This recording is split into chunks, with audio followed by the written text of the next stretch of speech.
25ാമത്തെ എപ്പിസോഡിലേക്ക് എല്ലാ ശ്രോതാക്കൾക്കും സ്വാഗതം.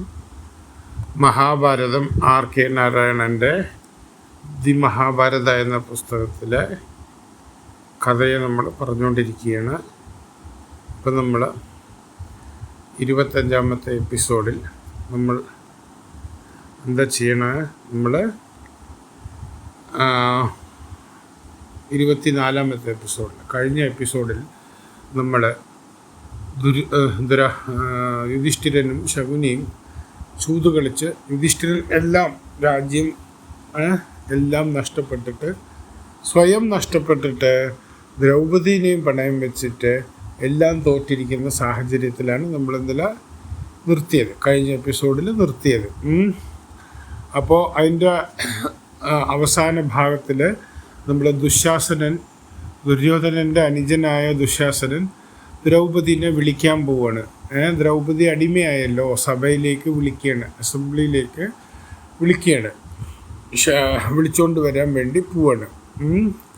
ഇപ്പോൾ ദ്രൗപദിയും യുധിഷ്ഠിരനും ഇവരൊക്കെ അടിമകളായില്ലേ? ആരുടെ അടിമകളായി? ശകുനിയുടെയും ദുര്യോധനൻ്റെയൊക്കെ അടിമകളായി കേട്ടോ. അപ്പോൾ ദുശാസനനാണ് ഇപ്പോൾ, ദുശാസനൻ ദുര്യോധനൻ്റെ അനിയനാണ് കേട്ടോ, അനുജനാണ്. ദ്രൗപദീനെ വിളിക്കാൻ പോയിരിക്കുകയാണ്. അപ്പോൾ ദ്രൗപദീനെ വിളിക്കാൻ പോയപ്പോൾ ദ്രൗപദി ദുശാസനോട് ചോദിക്കുകയാണ്, യുധിഷ്ഠിരൻ ആദ്യം പണയം വെച്ചത് സ്വയം അവനോനെ തന്നെയാണോ അതോ എന്നെയാണോ? ആദ്യം പണയം വെച്ചത് സ്വയമാണോ? അതായത് യുധിഷ്ഠിരൻ തന്നെത്താൻ പണയം വെച്ച ശേഷമാണോ ദ്രൗപദീനെ പണയം വെച്ചത് എന്ന് ദ്രൗപദി ആരോടാ ചോദിക്കുന്നത്? ദുശാസനോട്. അപ്പോൾ എന്തായാലും നിനക്കെന്താണ്? കാരണം നീ അടിമയായില്ലേ, അതെന്തായാലും നിനക്കെന്താണെന്ന് ദുശാസനൻ മറുപടി പറയാണ്. ഇന്നത്തെ എപ്പിസോഡിൽ, ഇന്നത്തെ കഥയിൽ നമ്മൾ പാഞ്ചാലി വസ്ത്രാക്ഷയാണ് കേൾക്കാൻ പോകുന്നത്.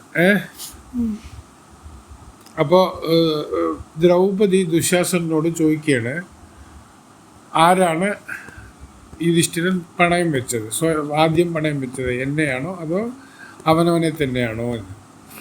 അപ്പോൾ ദുശാസനൻ പറയണു, നിനക്കെന്ത് വന്ന്, ആരായാലും എന്താണ് അല്ല. അപ്പോൾ ദ്രൗപദി പറയണേ, സ്വയം നഷ്ടപ്പെട്ട ഒരാൾക്ക് ഇനിയൊരാളെ പണയം വെക്കാൻ എങ്ങനെ കഴിയും? അപ്പോൾ അതിനകത്ത് എന്താണ് അർത്ഥമുള്ളത്? യുധിഷ്ഠിരൻ അവനവനെ തന്നെ പണയം വെച്ച് കഴിഞ്ഞു, എന്നിട്ട് തോറ്റില്ലേ? അപ്പം ഞാൻ തന്നെ ഇനി ഒരാളുടെ അടിമയാവുമ്പോൾ എനിക്ക് എൻ്റെ സ്വന്തമായിട്ട് വേറെ ഒന്നുമില്ലല്ലോ. എൻ്റെ സ്വന്തമുള്ളതെല്ലാം എന്നെ അടിമയാക്കിയപ്പെട്ട ആൾക്ക് സ്വന്തമല്ലേ. അപ്പം പിന്നെ എങ്ങനെ യുധിഷ്ഠിരൻ എന്നെ പണയം വെക്കാനുള്ള അധികാരം എങ്ങനെ ഉണ്ടാവും എന്ന് ദുശാസനോട് ദ്രൗപദി വളരെ ശക്തമായിട്ട് ചോദിക്കുന്ന ചോദ്യമാണ്.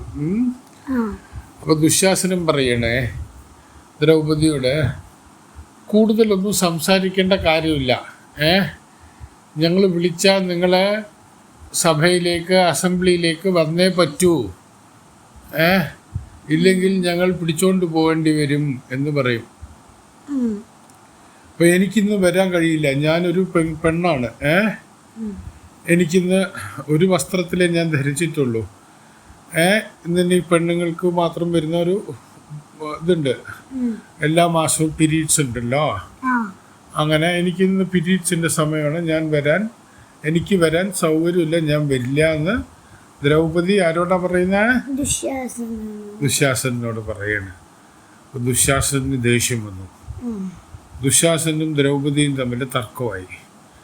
ദുശാസൻ എന്ത് ചെയ്ത്, ചാടി അവളുടെ മുടിയിൽ പിടിച്ചു, എന്നിട്ട് അവളെ വലിച്ചോണ്ട് പോവാണ്. എവിടേക്കാ കൊണ്ടുപോണേ? അസംബ്ലിയിലേക്ക്. അപ്പോൾ ദ്രൗപദി കരഞ്ഞ് നിലവിളിക്കുകയാണ്, എന്നെ കൊണ്ടുപോകരുത്, എനിക്കിന്ന് വരാൻ പറ്റില്ല, എൻ്റെ വസ്ത്രം ശരിയല്ല, ഞാൻ ഇന്ന് ഒരു വസ്ത്രം മാത്രമേ ഇതാക്കിയിട്ടുള്ളൂ, ഒരൊറ്റ സാരിയിൽ മാത്രമേ എന്നെ പൊതിഞ്ഞിട്ടുള്ളൂ, എന്നെ വിടണം എന്ന് ദ്രൗപദി ശക്തമായിട്ട് പറയാണ്. നിങ്ങൾ സത്യസന്ധമായിട്ട് നിങ്ങളെ ജയിച്ചതാണെങ്കിൽ മാത്രമേ ഞാൻ നിങ്ങളുടെ അടിമയാവുള്ളൂ. നിങ്ങൾ അങ്ങനെയല്ലല്ലോ ജയിച്ചിരിക്കുന്നത്, പിന്നെ എങ്ങനെ ഞാൻ നിങ്ങളുടെ അടിമയാവും? അപ്പോൾ ഒരു സാരിയും ഒരു സാരി മാത്രം കൊടുത്തുകൊണ്ട് ദ്രൗപദീനെ ഇങ്ങനെ വലിച്ചുകൊണ്ട് പോവാണ് ദുശാസനൻ. അപ്പോൾ ദ്രൗപദി ഭയങ്കര ദയനീയമായിട്ട് സങ്കടത്തോടു കൂടി നോക്കി നിൽക്കുകയാണ്. ഇവിടെ ഈ രാജ്യത്തിൽ ഇതെന്താ ക്രൂരന്മാരുടെ രാജ്യമോ? ദ്രൗപദി ചോദിക്കുകയാണ്, ഇവിടെ സത്യസന്ധത എവിടെ പോയി? ഒരു സ്ത്രീയോട് ഇത്രയും അധികം ക്രൂരത കാണിക്കുന്ന ഒരു രാജ്യം ലോകത്തിൽ ഉണ്ടാവുമോ? ഒരു ഭർത്താവേ എല്ലാവർക്കും ഉള്ളൂ. എനിക്ക് 5 ഭർത്താക്കന്മാരുണ്ടായിട്ട് പോലും എന്നെ ഇങ്ങനെ അവമാനിക്കപ്പെടുന്നല്ലോ ഞാൻ. ഭീമനെങ്കിലും എന്നെ രക്ഷിച്ചുകൂടെ? എനിക്ക് മനസ്സിലാവുന്നില്ല, ഞാൻ എങ്ങനെയാണ് ഈ രാജ്യത്തിൽ ഇങ്ങനെ നിസ്സഹായമായി നിൽക്കേണ്ടി വരുന്നത്? ഞാൻ പിറന്ന രാജ്യത്തിൽ ഞാനൊരു അടിമയായിട്ട് ഇങ്ങനെ കഷ്ടപ്പെടേണ്ട ദുരാവസ്ഥ എനിക്കെങ്ങനെ വന്നു എന്ന് ദ്രൗപദി സ്വയം പറയാണ്. അങ്ങനെ ദുശാസനൻ സഭയിലേക്ക് ദ്രൗപദീനെ വലിച്ചുകൊണ്ട് വന്ന്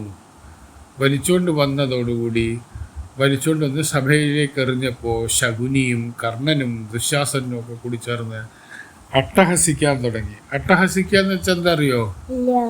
ഉറക്കച്ചിരിക്കുക, പരിഹസിച്ചിരുന്ന രീതിയിൽ ഉറക്കച്ചിരിക്കുക.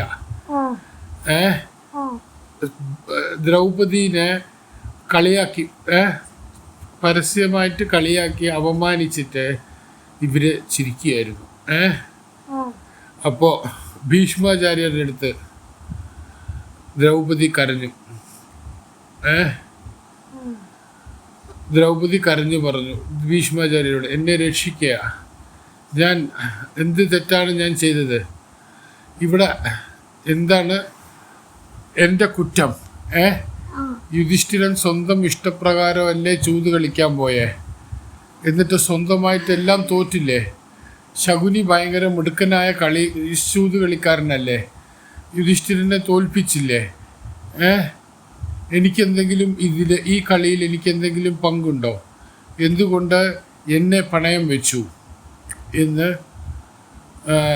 ദ്രൗപദി ഭീഷ്മരോട് യാചനയോടെ ചോദിക്കുകയാണ്. അപ്പം ഭീഷ്മർ പറയണേ, ഒരു ഭർത്താവിന് തൻ്റെ ഭാര്യനെ പണയം വയ്ക്കാനോ കളിക്കാനോ അവകാശമുണ്ട്. താൻ സ്വയം ഒരു സ്വയം ഒരു അടിമയായി കഴിഞ്ഞു കഴിഞ്ഞാൽ ഒരാൾക്ക് തൻ്റെ ഭാര്യയോ തൻ്റെ കൂടെയുള്ളവരൊക്കെ അവരുടെ അടിമകളായി. അപ്പോൾ അവർ പറയുന്നതൊക്കെ നമ്മൾ കേട്ടേ പറ്റൂ എന്ന് പറഞ്ഞ് നിൽക്കുകയാണ്. അപ്പോൾ ഭീഷ്മരോട് ദ്രൗപദി പറയാണ്, ഇത്രയും ന്യായവും നീതിയുമുള്ള വലിയൊരു മഹാരാജാവും വലിയൊരു കഴിവുള്ള ഒരാളായ ഭീഷ്മാചാര്യർ എങ്ങനെ നിങ്ങൾക്ക് ഇങ്ങനെ പറയാൻ കഴിയുന്നു? ഒരു സ്ത്രീ വെറും ഒരു വസ്ത്രം ധരിച്ച് കഷ്ടപ്പെട്ട് അവിടെ നിൽക്കുമ്പോൾ നിങ്ങൾക്കെങ്ങനെ ഇത്ര ക്രൂരമായിട്ട് സംസാരിക്കാൻ കഴിയുന്നു? ഈ രാജ്യത്തിലെ നീതിയും സത്യസന്ധതയും ഒക്കെ നഷ്ടപ്പെട്ടു കഴിഞ്ഞു എന്ന് ദ്രൗപദി വീണ്ടും കരഞ്ഞ് യാചിക്കുകയാണ്. കേൾക്കുന്നുണ്ടോ?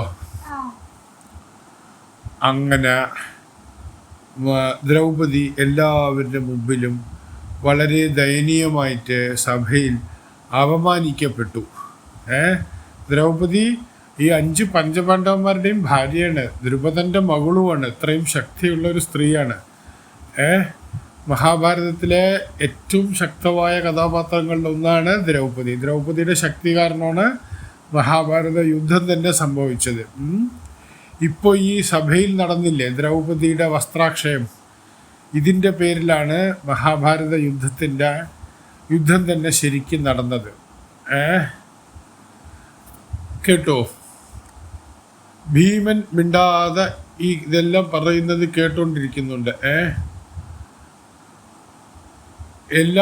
ഒരുപാട് ആൾക്കാർ ചൂത് കളിച്ചിട്ടുണ്ടായിരുന്നു. ഏട്ടാ, നിങ്ങളെങ്ങനെ ദ്രൗപദീനെ പണയം വെച്ചിട്ട് നിങ്ങൾ ചൂത് കളിച്ചത്? പാവം ദ്രൗപദിയുടെ എല്ലാ മാനവും പോയില്ലേ? എനിക്ക് അത്രയ്ക്ക് ദേഷ്യം വരുന്നുണ്ട് നിങ്ങളോട് എന്ന് പറഞ്ഞപ്പോൾ അർജുനൻ പറയണേ, ഏട്ടനോട് ഒരിക്കലും അങ്ങനെ സംസാരിക്കാൻ പാടില്ല. കാരണം എന്താ, ഏട്ടന് എല്ലാ അധികാരവും ഉണ്ടല്ലോ. ഭീമന് ദേഷ്യം കൊണ്ട് നിൽക്കക്കള്ളിയില്ല. ഭീമൻ ഇപ്പോൾ അവരെ ആക്രമിക്കാൻ പോവാണ്. അപ്പോൾ അർജുനൻ പറയാണ്, അങ്ങനെ ചെയ്യരുത്, നമ്മൾ ക്ഷമയോടെ നിൽക്കണം. രാജാവാണ്, ക്ഷത്രിയ രാജാവാണ്, നമ്മുടെ ഏട്ടനാണ്. എനിക്കറിയാം, അപമാനിക്കപ്പെട്ട ദ്രൗപദിയെക്കുറിച്ച് എനിക്ക് അതിലേറെ വിഷമമുണ്ട്. പക്ഷെ ആരും ഒന്നും ചെയ്തിട്ടില്ല. അപ്പോൾ ഈ സഭയിൽ വെച്ച് ദ്രൗപദീനെ അങ്ങേയറ്റം അവമാനിച്ചു. ആരാണ് അവമാനിച്ച? ദുശാസനും ഇവരുമെല്ലാം നടുവഴിയിൽ ഒരൊറ്റ വസ്ത്രം മാത്രം ധരിച്ചുകൊണ്ട്, ഒരൊറ്റ സാരിയിൽ മാത്രം ചുരുണ്ടു നിൽക്കുന്ന പാഞ്ചാലിയും പഞ്ചപാണ്ഡവന്മാർ ദയനീയമായ തോറ്റ അവസ്ഥയിൽ നിൽക്കുന്ന ഒരു സാഹചര്യവും, ദുശാസനും കർണനും ശകുനിയും ദുര്യോധനനുമൊക്കെ അട്ടഹസിക്കുകയാണ്, ചിരിച്ച് ഇവരെ പരിഹസിച്ചുകൊണ്ട് ഇരിക്കുന്ന ഒരു സാഹചര്യമാണ് ഇപ്പോൾ ഹസ്തിനപുരത്ത് ഉള്ളത്. അങ്ങനെയുള്ളപ്പോൾ ദ്രൗപദി ഒരുപാട് ചോദ്യങ്ങളാണ്, ഈ പറയുന്ന ഒരുപാട് ചോദ്യചിഹ്നങ്ങളാണ് ഉയർത്തിയിരിക്കുന്നത്. തനിക്ക് എന്ത് അവകാശമാണുള്ളത്? എന്താണ് ഒരു ഭർത്താവിൻ്റെ അവകാശം? എന്താണ് ഒരു അടിമയുടെ അവകാശം? എങ്ങനെയാണ് ഒരാൾ സ്വയം നഷ്ടപ്പെടുക? ചൂതുകളി കാരണം തനിക്ക് നേടിയെടുത്ത എല്ലാ സ്വത്തുക്കളും രാജ്യവും എല്ലാം എങ്ങനെ നഷ്ടപ്പെട്ടു എന്നുള്ളതാണ് നമ്മളിന്ന് കേട്ടത്. ഇന്ന് നമ്മൾ പാഞ്ചാലി വസ്ത്രാശയത്തിൻ്റെ വസ്ത്രാശയം നമുക്ക് അടുത്ത എപ്പിസോഡിൽ കേൾക്കാവുന്നതാണ്. ഇതുവരെ മഹാഭാരതം കഥ ഞങ്ങളിലൂടെ ആസ്വദിച്ചിരുന്ന എല്ലാ ശ്രോതാക്കൾക്കും നന്ദി. ഇന്ന് 25 എപ്പിസോഡായി, 25 ദിവസങ്ങളായി ഞങ്ങൾ ഈ കഥ രാത്രി ഉറങ്ങുമ്പോൾ അച്ഛനും മകനും തമ്മിലുള്ള സംഭാഷണമാണിത്. അച്ഛൻ മകനും പറഞ്ഞു കൊടുക്കുന്ന കഥയാണിത്. കേട്ടുകൊണ്ടിരുന്ന എല്ലാവർക്കും നന്ദിയുണ്ട്.